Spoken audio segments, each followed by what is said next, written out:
I'd always loved the quiet. Maybe that's what made me say yes when my cousin Allison asked if I could watch her place for the weekend while she took a trip up to Canada. She promised it would be an easy gig. Just feed the cat, keep an eye on the place, and maybe water the plants if I felt like it. I'd just retired from 25 years of teaching high school English and had more free time than I knew what to do with. The idea of a weekend alone in a cozy little cabin tucked deep into the Oregon woods, it sounded like paradise. Her home was beautiful. Warm wooden walls, large windows that looked out into thick green forest, and that comforting scent of cedar lingering in every room. The only company I had was her elderly orange tabby Pumpkin, who barely acknowledged my presence outside of meal times. She was skittish and particularly hated thunderstorms, and unfortunately for her and me, the weather that weekend had plans to get rough. By the time I arrived Friday evening, the sky had already darkened. The first low rumble of thunder vibrated through the hills just as I unlocked the front door. Inside, it was quiet except for the hum of the fridge and the ticking of an old wall clock. I poured myself a glass of wine, sank into Allison's overstuffed couch, and pulled a throw blanket over my lap as the rain began to fall against the windows. It was peaceful, it really was. Saturday morning came with gray skies and relentless rain. I spent the first part of the day with a book and a hot cup of tea, the kind of day I always used to fantasize about back when I was grading essays until midnight. Pumpkin slinked around the house, occasionally curling up on the windowsill, watching the water trail down the glass. She seemed fine, if a little on edge, but not out of the ordinary. It was around 2 p.m. when the house phone rang. I hadn't expected that. Most people don't use landlines anymore, but Allison's house had one mounted to the wall in the kitchen, like a relic from a simpler time. Curious, I got up and checked the screen. Unknown caller. I let it ring. No message. A few minutes later it rang again. Same thing. Unknown caller. This time it rolled over to the answering machine.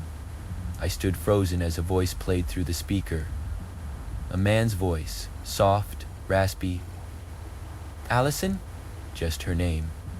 That's all he said, then silence, then a click. My skin prickled. There was something strange about the way he said it. Almost like he wasn't sure she'd hear him, like he thought maybe she was hiding. I waited to see if he'd call again, then texted Allison, just to let her know. No response. An hour passed. The wind picked up, slapping branches against the siding. The phone rang 2 more times, both from the same unknown number. No messages this time.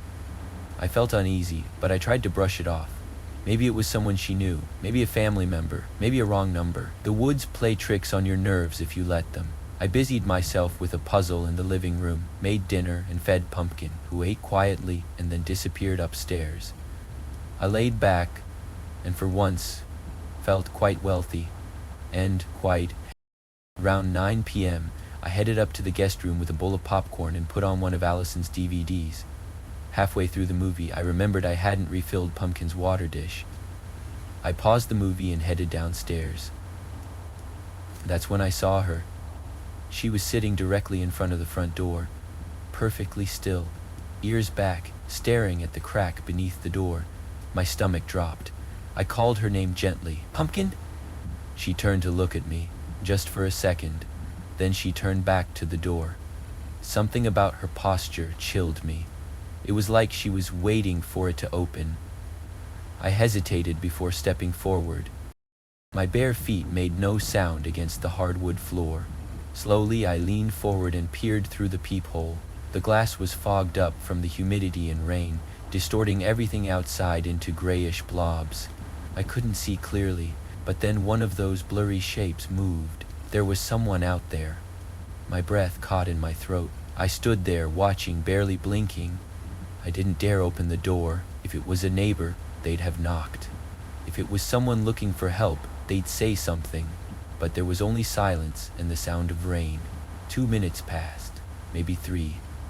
The shape outside didn't move again. I backed away from the door and went to check on the kitchen. Pumpkin's water, her food, my own nerves. I stayed in the kitchen for maybe 5 minutes. When I passed the entryway again, Pumpkin was gone. The shape outside the window was gone too. I stood there for a long moment, heart pounding, staring through the peephole again, trying to convince myself I had imagined it. Maybe it was a tree limb swaying in the wind, maybe a trick of the light, maybe nothing at all. I scooped up Pumpkin from the hallway and brought her back upstairs with me. She didn't fight me.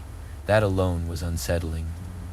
Back in the guest room, I shut the door and locked it. I didn't usually lock bedroom doors, but something in me said it was the right thing to do. I set Pumpkin on the bed. She sat for a moment, then quietly padded to the door and sat down in front of it. Not scratching, not meowing, just staring at the crack beneath it. I whispered her name again, but she didn't react. I stepped to the door and placed my ear against it. Nothing. I crouched down and leaned to look under the door, and I saw feet, boots, muddy, standing just inches away on the other side. I recoiled so fast I fell backward onto the carpet, heart hammering. I scrambled to my feet and lunged toward the doorknob. I hadn't locked it yet. God help me, I hadn't locked it yet. The second the bolt clicked, I heard them move. Quick footsteps, retreating down the stairs. I called 911 with shaking hands. Then I called Allison. The police arrived 10 minutes later. The house was empty, nothing stolen, nothing broken, no signs of forced entry. They told me the calls were likely from a burner phone, probably untraceable. That was it. That was all they could do. I stayed in a hotel the rest of the weekend. I never went back to Allison's house alone again. I didn't have to. When I told her everything, she broke down in tears. She said she had a stalker a few months back. Some guy she met at a coffee shop who wouldn't stop following her around. She thought he'd moved on. I don't think he ever did. Maybe he thought she was alone that weekend. Maybe he was planning to wait until she came home. Maybe he didn't expect someone else to be there. Whoever he was, I don't think he came to rob the place. I think he came for her. And I think the only reason I'm telling this story is because of that lock. After what happened at Allison's house, I spent the next few days trying to settle back into something resembling normal. But normal had shifted. I'd never been the paranoid type before, but now I was triple checking every lock before bed and jumping at the sound of the wind against the siding. My sleep was shallow, my thoughts looping back to the moment I saw those boots outside the bedroom door. That one click of the lock had saved me. I kept thinking, what if I hadn't moved fast enough? What if he got in? I needed a distraction, something to pull my mind away from that night in the woods. That's when I got a call from my nephew Jordan. He was going through his own rough patch. 38, recently laid off from his job as a mechanical engineer after the company downsized. He sounded tired, defeated, the way people do when they've been treading water too long and the shore just keeps drifting further away. I offered him the same advice I gave every student I ever taught. Keep moving, even when your legs are shaking. I didn't know then that Jordan was already entangled in something worse than a job search. He just didn't realize it yet. He told me later that it started with a website he hadn't used before, one of those odd corners of the internet where job postings look just polished enough to seem legitimate, but vague enough to feel off. He'd already applied to dozens of places on the mainstream sites with no luck, so when an email popped up from a hiring manager named Nathan offering a late-night interview, he didn't hesitate. The message was polite, professional even. Nathan explained he had a packed schedule but was impressed with Jordan's resume and hoped he'd be open to an after-minutes meeting. The job was a sales position, nothing glamorous, but the salary was decent and it was remote work. Jordan didn't want to lose the chance. He got the address and told me he headed out that same evening. It was raining again. Oregon doesn't really know any other kind of weather in November. He arrived 15 minutes early, expecting maybe a shared office building or a corporate sign. Instead, it was just a plain gray structure with no name, no lights, and an empty parking lot. He double-checked the address. It matched. But the place looked dead. No activity. No vehicles. No movement behind the windows. Just him, the rain, and this lifeless building. He called the number Nathan had provided. No answer. Tried again.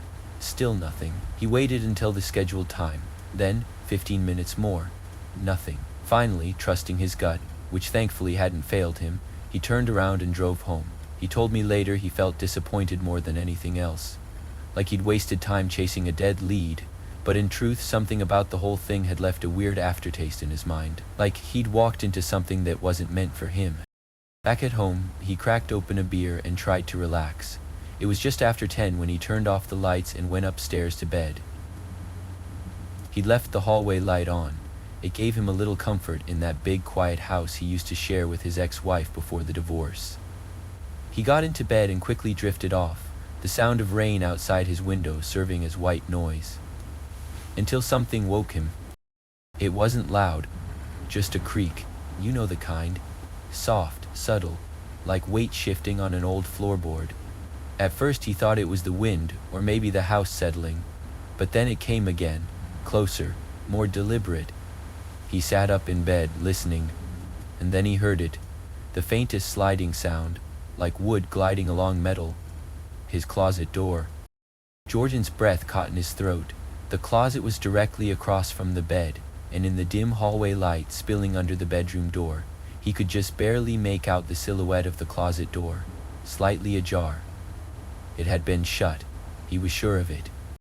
Frozen, he stared, and then, slowly, something moved. From behind the edge of the door, a figure leaned out, just enough for Jordan to see it, not charging, not even creeping, just standing there, watching. Jordan bolted upright, grabbed his phone off the nightstand and scrambled out of bed, keeping the bed between him and the closet. His hands were shaking so badly it took 3 tries to unlock the screen. He called 911 and told the operator someone was in his house, right now, in his bedroom closet. He ran out of the room and down the stairs, locking himself in the bathroom until the police arrived. He didn't hear anything after that. No footsteps, no running, just the endless pounding of rain and his own panicked breathing. When the officers got there, they searched the entire house. No broken windows, no forced entry, but when they opened the closet, the man was still inside. He didn't fight, he didn't run, he just stared at them with this blank, lifeless expression, greasy, unkempt hair, dirty hoodie, the kind of person you instinctively step away from on the sidewalk. He had no weapons on him, but what the police found later sent a chill through both me and Jordan. The man, who, as it turns out, was Nathan, had been running a scam operation online for months. Hundreds of fake job listings across multiple sites. He'd collect resumes, personal information, even addresses. Then he'd wait, watch, pick targets who lived alone. He'd schedule interviews he had no intention of attending, knowing his victims would be away from home for a while. That night, Jordan had gone to meet Nathan. The man had broken in. He'd been inside Jordan's house the entire evening, hiding, waiting, maybe planning to rob him, maybe planning something far worse. We'll never know. He refused to speak during questioning, not a single word. Jordan never went back to that house. He stayed with me for a while afterward, sleeping in the spare room with the door locked and a chair braced under the knob. We talked about it one night over coffee. I told him about the man outside Allison's house, about the phone call, the voice whispering her name through the machine. He went quiet for a long time, then asked, "You think we're the only ones?" I shook my head. There are people out there who live in the shadows, who look for cracks in the armor of everyday life. The moment you forget to lock a door, the minute you trust an email that feels just real enough. It doesn't take much. Just one mistake, one open door, one yes when you should have said no, and suddenly you're standing in the dark, staring into eyes that don't blink. We both knew it wasn't over. Not really, because some stories don't end. They just wait for the next chapter, and sometimes the next chapter lives just down the road. Or worse, behind the fogged-up glass of your front window. Some nights I sit on my back porch, bourbon in hand, staring out into the black beyond the tree line, wondering if Jordan ever fully recovered from that night. You don't just go back to normal after finding a man hiding in your closet, especially one who had planned every second of it. We still talk now and then, and while he plays it off like it's behind him, I know there's a loaded pistol in his nightstand now, and the bedroom door always stays locked. It's funny how life can feel safe and predictable until something pokes a hole in that illusion. And once it's punctured, Even a pinprick is enough to let in all kinds of shadows. I learned that for myself a few months later, when I got a call from an old friend of mine, Gregory, retired Army, 61 years old and living the quiet life out in rural Kansas, far from neighbors, traffic, and, as he used to say, the noise of the world. Greg and I served together back in the day. He'd always been solid, unshakable, the kind of man you want at your back in the worst moments. So when he called me and said, "I saw something last night that I can't explain," I listened. He told me about the rain first, said it had been coming down in sheets all week. His land was flat, mostly cornfields and old fencing, stretching for miles in every direction. Nothing but dirt roads and mud. His closest neighbor was almost 2 miles off. That kind of isolation, it's a blessing when you're seeking peace. But when something goes wrong, it becomes your worst enemy. Around noon that day, he stepped out onto his porch for a smoke. The air was damp, windless, and the clouds sat low like a ceiling. That's when he spotted it, a motorcycle in the distance, heading down the narrow dirt road that led to his property. At first, he figured it was someone who took a wrong turn. People don't come down that road unless they're looking for him. But the rider didn't stop. He kept coming, slow and steady, until he was right near the garage. The guy didn't take off his helmet, just sat there on the bike, staring at the house. Then, after what Greg said felt like a full minute, he turned and rode back the way he came. Greg watched until the headlight vanished into the curtain of rain. It didn't rattle him, yet, but the image stuck with him through the day. Something about the way the guy looked at the house felt too deliberate. Like he wasn't just lost, he was scoping something. Still, Greg brushed it off and went about his day. Made coffee, worked on a busted cabinet in the garage, even FaceTimed his granddaughter. Normal stuff. But when the storm picked up that night, with thunder rolling over the plains and lightning illuminating the sky like camera flashes, that's when things turned. It was around 9 p.m. when he heard it. That same dirt bike engine, deep and guttural, weaving through the wind and rain. Greg got up, moved to the front window, and saw a faint headlight cutting through the fog. The rider was back, but this time, as he got closer, the headlight flicked off. Just like that, he disappeared into the black. Greg stood there, peering into the rain-smeared glass, waiting. No knock, no movement, no engine sounds, just the storm. For the next 20 minutes, he moved through the house, checking windows, doors, locking up everything tight. Still nothing. And then the footsteps started, soft at first, squishing through mud, slapping against the wooden steps. Someone was walking around the perimeter of the house. Greg told me that every time he moved to a window to look out, the sounds would stop, or shift to the other side of the house. Whoever it was, they knew how to stay just out of sight. That's when he went to the garage and grabbed his truck keys. He'd installed a heavy-duty LED bar on the front of his fifth 150 a year earlier, mostly for wildlife on the road. Tonight, it was his best shot at seeing what the hell was out there. He backed out of the garage slowly, heart pounding, rain battering the windshield. Once he cleared the garage door, he spun the truck around to face the house and flipped on the beams. And there he was, standing just outside the living room window, black clothes, helmet still on, and in his right hand, a hammer. Greg said the man was leaning forward slightly, peering into the window like he was trying to see inside, like he was waiting to be sure no one was home, or maybe just waiting for the right moment. The second the lights hit him, the man snapped upright, then bolted. Greg watched as he disappeared around the back of the house. A few seconds later, he heard the engine roar to life, and the dirt bike took off into the storm. It was gone almost as fast as it came. Greg didn't sleep that night. He sat in his truck with the doors locked, headlights on, shotgun across his lap, just in case. He called the sheriff's office the next morning. Deputies came out, took a statement, walked the property. The muddy footprints were still there, circling the entire house. They couldn't trace the bike. No surveillance on the roads, no license plate seen, nothing. All they could do was tell him to keep his doors locked and his weapon close. They called it a likely attempted burglary. Greg and I both know better. Burglars don't come back twice. They don't turn off their headlights and sneak around in the rain. They don't carry hammers and watch from the shadows. They break a window, grab what they can, and leave. This was different. This was someone hunting, testing the house, testing the man inside, looking for weaknesses. I asked Greg later what scared him most about that night. He thought about it for a moment, then said, "He didn't run until he knew I saw him."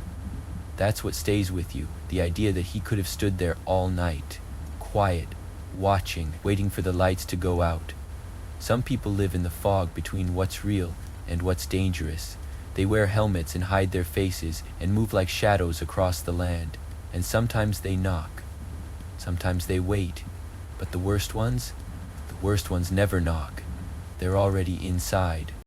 There's a certain kind of fear that stays with you, not the kind that makes you scream, but the kind that lingers long after the lights are back on.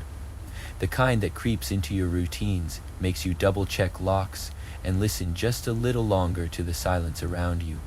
The stories you just heard, though different in detail, all circle around one truth. Evil doesn't always kick down your door. Sometimes it waits just outside. Catherine thought she was doing something simple, watching a house for family. But her story reminds us that even familiar places can hold unfamiliar threats. It's easy to dismiss a phone call from an unknown number or a pet's strange behavior, but sometimes those subtle signs are all the warning we get. Jordan's experience is one many of us can relate to, searching for opportunity during desperate times. But what happened to him is a chilling reminder that not every open door leads to a better life. Some are traps, carefully laid by those who prey on hope and vulnerability. In an age of remote work and digital communication, we need to be more vigilant than ever about who we trust with our information, our schedules, and our homes. Then there's Gregory, a man who thought his isolation was protection, but isolation can cut both ways. His story shows that danger doesn't always come in numbers. Sometimes it's a single, silent figure who knows just how to use the cover of fog and storm to creep up close. So what are we left with? Stay alert, trust your instincts. If something feels off, don't explain it away. Don't open doors to people you weren't expecting. Keep your digital footprint small and your physical doors locked.